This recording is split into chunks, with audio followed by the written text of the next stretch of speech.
Good afternoon, everybody. It's Mike with smartoptiontraining.com. It's Monday, the 13th of March. This is a daily recap here, guys, and it's been a very wild day in the markets. And we're going to start off with, what's been a very long 24 hours for me and a bunch of people here was we've been trading since 6 o'clock last night. The market here last night, we'll talk about it after Friday's dump. We gapped up on news of the depositories would be salvaged for Silicon Bank and also SBY. And then the market eventually pushed up before rolling over right around 3 o'clock in the morning. At that point, we rolled down. We put a little W pattern here on the SPY, and then we rocketed right back up.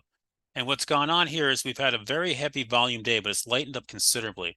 To put it in perspective, we did like 40 million shares in the first hour, and we're currently only at 132. So you can see here on the 5-minute chart, volume has really started, dropped off. Still a heavy volume day. We're still on pace for well over 150 million here with 25 minutes to go.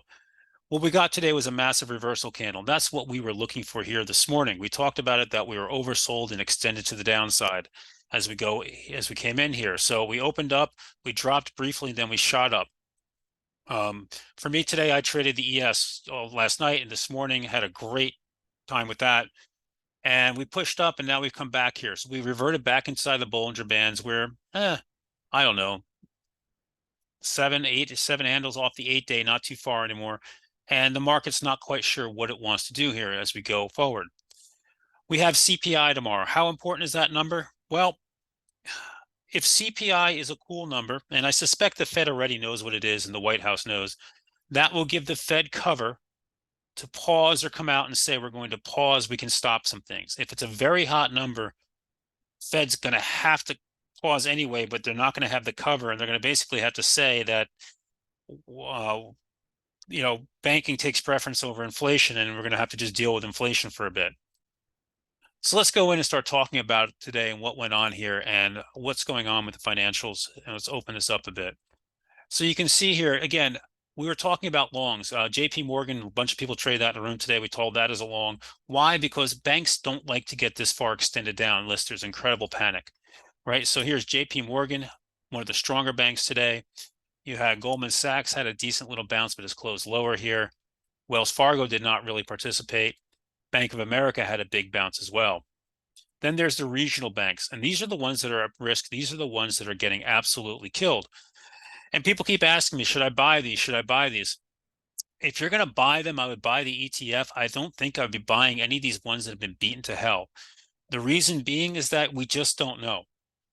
I believe that the contagion is not, this is not a systemic problem. These were a couple banks that really were boneheaded and made some very stupid moves with their deposits, and they got caught in a run and had to take huge losses in order to get their cash back by selling bonds that were underwater.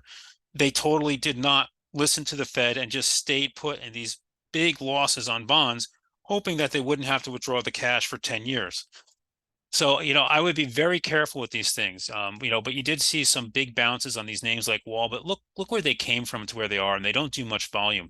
Again, you're trying to catch a falling knife here. I'd rather sit with other stuff. Schwab would be the one name I would actually consider. Not 100% sure why Schwab has gotten beaten up so bad on this. The concern here, though, is that for a lot of us like me, I trade through Thinkorswim, and that is now owned by Schwab. And if they have problems, we may not be able to trade through Thinkorswim. So we need to keep our eyes on that. But right now, they came out and they defended themselves as some of the better banks did. I think Schwab is going to be okay ultimately, but who knows? The rest that was really good today is we talked about pre-market big tech. Microsoft, a beautiful day. Look at this candle. That is a bullish engulfing candle if I've ever seen one pushing way up. They wanted that one all day. Apple had a beautiful bullish engulfing candle as well, up to 200-day, nice and strong. Netflix, believe it or not, had a very strong day. Still don't like the stock overall. Tesla, even with this downgrade, came back here. Not again exactly strong, but this is where they were in. They were in big tech names. Amazon had a nice day, another one with almost a bullish engulfing candle here. This is where they were. The semis today, NVIDIA bounced back, hit the 8-day. AMD bounced above the 8-day and came back in. They came back, but they didn't lead here. But bottom line is the strength in this market remains in tech and growth. Roblex, look at the size of this move today. Huge move out of nowhere, right to the top of the range. That remains on breakout alert. Again, 42 is the level to clear. We talked about this yesterday. For people who get my week ahead video, Roblex was in a great spot, and we should keep our eyes on that. I should put that notification there. Coin had a monster day as Bitcoin raged today. I hate when it does that. Okay, as Bitcoin raged. The other thing going on here is bonds, guys. Bonds, big move, way up here, coming off the highs there, but a big move. That is a flight to safety.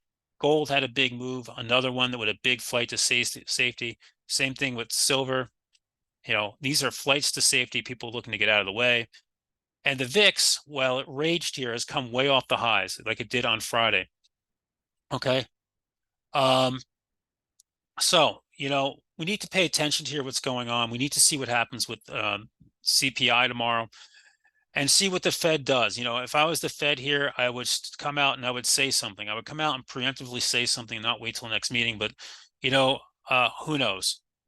We'll have to see how that plays out. So with this said, going home flat here at this point, we'll see what CPI gets us at 8:30 and react from there, and keeping an eye on the banks as we move forward.